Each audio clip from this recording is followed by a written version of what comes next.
starts in 5, 4, 3, 2, 1, go.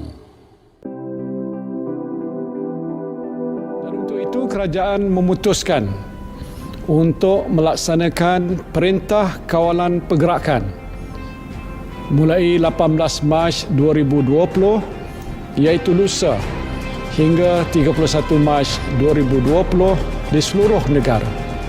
Untuk meringankan beban anda, kerajaan akan menyediakan bantuan prihatin nasional iaitu pemberian tunai secara one-off dengan peruntukan hampir 10 bilion ringgit dan buat pertama kalinya akan disalurkan juga kepada kumpulan M40. Sebelum itu saya ingin mengumumkan bahawa Perintah Kawalan Pergerakan PKP yang dijangka berakhir pada 28 April 2020 akan dilanjutkan untuk tempoh 2 minggu lagi, iaitu sehingga 12 Mei 2020. Dengan kemungkinan pelanjutan tempoh PKP, kerajaan sedang mengkaji kaedah untuk memulihkan ekonomi. Ini termasuk merangka pelan pemulihan ekonomi jangka pendek dan sederhana bagi memastikan aktiviti ekonomi dapat dibangkitkan semula dengan pantas selepas tempoh PKP ini berakhir. Ibarat yang buta hilang tongkat. Itu gambaran nasib golongan kurang berkemampuan yang terus melarat sepanjang Perintah Kawalan Pergerakan PKP. Untung ada tangan yang menghulur sumbangan, tidaklah mereka kebuluran. Banyak hari makan bubur dan garam sahaja. 2 hari tidur pun susah, perut kosong. Anak-anak saya dah menahan lapar semuanya. Baki akaun bank saya cuma RM3 sahaja yang tinggal. Di rumah tak ada beras yang nak dimakan. 3 hari kami cuma kenyangkan dengan minum air kosong.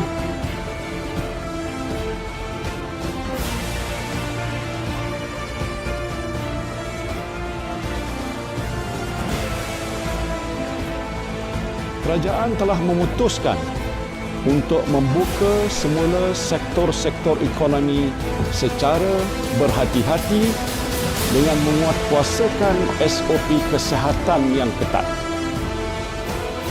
Bermula 4 Mei 2020, saya minta sokongan daripada saudara dan saudari sekalian. Marilah kita berganding bahu mengharungi krisis ini bersama-sama. No one will be left behind. Assalamualaikum warahmatullahi taala wabarakatuh. We are from Faculty of Administrative Science and Policy Studies, students of Diploma in Public Administration in subject of Development Administration. So today we are going to discuss of any strategies or initiative or efforts that have been taken in Malaysia to face pandemic COVID-19 from development point of view. Our group have chosen to discuss the efforts taken by the government in economic development of COVID-19 in Malaysia. So the presenter of the subject Muhammad Nur Saiful bin Abdul Razak, Muhammad Nur Azim bin Rosli, Hazri Syam Hamzah bin Hamzah, Muhammad Zakwan Fahim bin Muhammad Zamani. The introduction of economic development of COVID-19 in Malaysia. First, we are going to start with the introduction. The spread of the COVID-19 epidemic has affected the health of the people and the economy of the country. The government is also responsible for restoring the economy, also protecting the people's livelihood. The aim is to reboot a competitive economy, sustainable, restore investor confidence and secure employment jobs. Extended the RMO period from 23 April 2020 until 12 May 2020, and the government is studying ways of restoring the economy gradually. This includes opening up additional sectors and subsectors of the economy, subject to strict compliance with the requirements that has been set up, to ensure that the company continues to operate and that its employees are in a safe environment. Economic Action Council EAC had a meeting on 27 April 2020 to restarting and reviving the overall economic supply chain that will help business continue. Economic scenario during COVID-19 in Malaysia. The economic impact of the COVID-19 in Malaysia attacks is getting more serious by days. The impact on the life of the individuals involved and their families is certainly difficult. Indians may have to move out from their homes, indebted to cover family expenses during the COVID-19 outbreak, and collapse of demand and supply in the economic system. And also many organizations are unable to operate, especially in countries such as Malaysia, where authorities have implemented restricted movement order or lockdown measures. COVID-19, Malaysia has an economic advantage. Malaysia has the advantage over other countries in curbing with the negative impact of the COVID-19 outbreak that has triggered global economic shocks. The country will be affected by the spread of the virus, but Malaysia has several factors that are effective than most other countries in curbing the impact. The factors are a wide range of economic structures, strong macroeconomic management records, deep domestic capital studies, and sound financial institutions also experience in dealing with crisis. The impact of the COVID-19 on the economy will largely depend on the way Malaysia is managed in dealing with the pandemic, and also in protecting vulnerable households, small and medium-sized entrepreneurs (SMEs), and the broad structure of the economy from the impact of shocks triggered by the virus, that and the steps taken to prevent the pandemic. 250 billion ringgit Malaysia for the Prihatin Economic Stimulus Package (ESP). First, Prihatin's Economic Stimulus Package one-off for the benefit of the people. National Concert Aid is the most awaited aid as it will be provided directly to the people. With the announcement of the National K-Aid, one-off cash assistance will be provided to 4 groups, including the M40 groups. Economists welcome the People's Economic Stimulus Package Prihatin or Bantuan Prihatin Nasional, which was announced and described it as comprehensive and covering all those in need. Also, this is the illustration of the Prihatin's Economic Stimulus Package one-off for the benefit of the people. The Prihatin's Economic Stimulus Package one-off for the benefit of the family. The government had agreed to postpone the repayment of PTPTN to all borrowers for 6 months, involving a sum of 750 million ringgit Malaysia. MySalam Medium provided benefits to the hospitalized B40 group due to COVID-19 infection, and the government will allow pre-retirement withdrawal from the B account of the private retirement scheme up to a sum of 1,500 ringgit Malaysia per member without any tax penalty, and extend the grant payment exemption for the PPR from a month previously announced to 6 months with a total cost of 3 million ringgit Malaysia. And also part of the daily revenue of the full-time e-hailing driver is also affected by the implementation of the restricted movement order, and the government will provide one-off assistance of 500 ringgit Malaysia to 120,000 e-hailing drivers with an allocation of 16 million ringgit Malaysia. As well as the telecommunication sector, at the moment, this free internet facility will benefit more and more consumers. For the telecommunication and multimedia industries, some of the special package that will be offered will be free internet to all customers with a value of 600 million ringgit Malaysia from 1 April 2020 until the expiry of the restricted movement order. An additional 500 million ringgit Malaysia will be invested to improve coverage and capacity to maintain high availability and quality of telecommunication networks. The government also does not forget to take care of the welfare of the civil servants who remain loyal to the country during the COVID-19 infection. The government will provide one-off 500 ringgit Malaysia cash assistance to over 1.5 million public servants grade 56 and below, including those who work contractually. And the biggest allocation of 250 billion ringgit Malaysia to alleviate the burden borne by all segments of the public in facing the difficult economic challenge caused by the COVID-19. Next is this Prihatin package is a government effort that is concerned with the welfare and well-being of the people. You can see the illustration below the caption. Hello, Assalamualaikum warahmatullahi wabarakatuh. My name is Muhammad Azmi Rosli. My metric number is 20184282 and 62. Now I will be presenting about topic that I have picked, which is Additional Prihatin SME Economic Stimulus Package. This is in short form Prihatin SME. For introduction, on 27 March 2020, our Prime Minister announced an economic stimulus package Prihatin Rakyat worth 250 billion. Many agreed and supported the help. The government also received feedback from the SME, which is they report that if their business has been affected. Therefore, the Prime Minister has announced additional measure, which is Prihatin Plus. These are the help that government gives on the first economic stimulus package on 27 March 2020. The infographic beside shows the simplified form of the first economic stimulus package, which is Prihatin. For Prihatin Plus, an additional of 10 billion ringgit has been made to ensure the financial burden of SME and the worker safety are ensured. For the first one, the wage subsidy program was announced on 27 March to be expanded from 5.9 billion to 13.8 billion, an increase of 7.9 billion under this additional initiative. All companies or local employees earning a monthly salary which consists of 4,000 ringgit and below will receive the wage subsidy. For example, for companies that have more than 200 workers, the wage subsidy of 600 ringgit per month will be provided for every retained worker. Second, for companies with employees between 75 to 200, they will receive a wage subsidy of 800 per month for every employee. And the third one, for companies that have less than 25 people, they will provide a subsidy 1,200 per month for employees. Here, there was an infographic that has been prepared and a table that simplifies the content of Prihatin Plus. That's all for me. Thank you. Assalamualaikum warahmatullahi wabarakatuh. To our respected Sir Fidaus, to our respected lecturer Sir Fidaus, and to all of my friends. Today I would like to make the presentation about 4.0, opening of the economic sector. My name is Muhammad Zakwan Fahim bin Muhammad Zamani. So let's look to the slide. 4.0, opening of the economic sector. The Malaysian government has decided to reopen the entire economic sector for industrial and business on May 4, 2020. So the government decided to open it because to make sure to boosting country income and at the same time to save thousands of workers, millions workers in Malaysia from being fired from their workplace. Number 2, the government has decided to set restrictions on unrelated sector and to take steps to comply.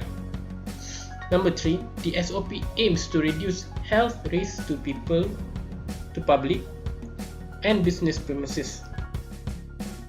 Number 4, the government decided to set new norms in the conduct of business and daily life of the citizens. The implementation of new norms is to make sure that the walk of life amongst the people itself in this living condition of work can be safely, smoothly and effectively able to reduce the spreading of COVID-19 itself among the workers.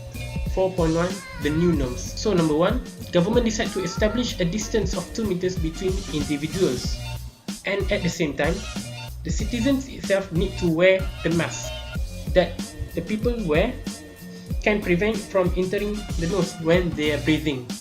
Number 2, high hygiene practices are also encouraged, such as washing hands frequently with soap or hand sanitizer. Number 3, the government want to implementing disease monitoring protocols and preventing infection transmission at every workplace. All forms of social activities such as religious, sports and entertainment are prohibited. Next, this is the examples of SOPs enforced by the Malaysian government in the food sector, selling premise. So what is the advantage of opening the economic sector, and what is the disadvantage of opening the economic sector? So first, let's look at the advantage itself. The workers can earn their income and it can reduce the dependency on government aid. At the same time, the government able to keep the country economy in good shape and to increase national income. So next, what is the disadvantages of opening the economic sector? Number 1, the risk of large-scale COVID-19 spreading to people and citizens. Number 2, the general public will start to feel dissatisfied as they will unable to work because only the selected sectors are allowed to operate. We can see, for the example, happen in United States itself when the citizens are not to be happy because they are too dependent to economic movement operation. They want their economies to be operated as normal. Doesn't want any lockdown. That's for me. Thank you. So now we move to the 3 goals of the Prihatin Economic Stimulus Package, which is highlight the government implemented the movement control order MCO to curb the spread of the disease and protect the citizens. And the government also introduced the Prihatin Rakyat Economic Stimulus Package or Prihatin and enhancements to the Economic Stimulus Package. And the government also provide immediate assistance to ease the burden of all segments of the citizens and ensures that nobody is left behind with 3 objectives. The first goal of the Prihatin Economic Stimulus Package is protecting citizens, which is the government have come out with the initiative to curbing the outbreak of COVID-19. The government dividing and allocating an additional 1 billion to purchase equipment and services, which is include to obtaining the medical expertise from the private healthcare service provider. The insurance and takaful industry pledges around 8 million for COVID-19 testing at private hospitals. And the government also increased the special allowance and provide a special monthly allowance of 200 ringgit to military, police, customs, immigrants, firefighters, civil defense forces and RELA members directly involved in the enforcing the MCO, which is highlight to the frontliners. In order to protecting the citizens, the government also assists to help the students and provided with one-off cash assistance of 200 ringgit per student, which can be disbursed in May 2020. The total of 270 million is targeted for students or colleges kids at various levels of tertiary educations, including from 6 matriculations, community college, polytechnics, and also a public such as UiTM and private institutions of higher learning. The second objective is to assist the business sector. The government also provides the guarantee facility schemes for corporates. The corporate sector is additionally later with these situations, such as the government welcomes the efforts of banking institutions in restructuring the repayments of the company sectors in line with their business performance. Besides, the government also will provide 50 billion guarantee schemes up to 80% of the loan amounts for financing capital requirements. Then the program are going to be managed and is subject to credit evaluation by Dana Jamin. Also, the ability and facility is targeted at viable businesses altogether, sectors facing difficulties following the COVID-19 outbreak. The minimum guaranteed loan size is 20 million per company. And lastly, this facility are going to be available for application from 1 May to 31 December 2020 or until the fund is fully utilized. The last goal is strengthening the economies. The government focus on domestic investments activities such as the small projects with an allocations of 2 billion. The governments also have the projects that includes the infrastructure projects in Feldas and others areas valued at around 600 million, as well as upgrading dilapidated schools, and continue with the implementations of all the projects allocated in the 2020 budgets, including East Coast Rail Links (ECRLs). So to ensure the sustainability of the fiscal and debt positions, the Prihatin package highlights the government concerns over the welfare and well-being of the citizens. The government also provide an immediate fiscal injections of 25 billion to ease the burden of the citizens and businesses, and the government also ensure a surplus within and fiscal accounting and cannot borrow to finance operating expenditures. Most of all of the measures are one-off to ease the federal government's financial burdens within the medium terms. As the conclusions, the government wants to curb the growing epidemic of COVID-19 among the nations while preventing it from getting worse. The government also had to issue a 2-month movement control order (MCO). However, the people had to deal with the COVID-19 outbreaks that left most of them unable to find a source of income due to the government mandate. A restricted movement order. The government also has decided to implement the People's Economic Stimulus Package Prihatin so that the nations can have an income to use in their daily life and ease their burden during the COVID-19 outbreaks.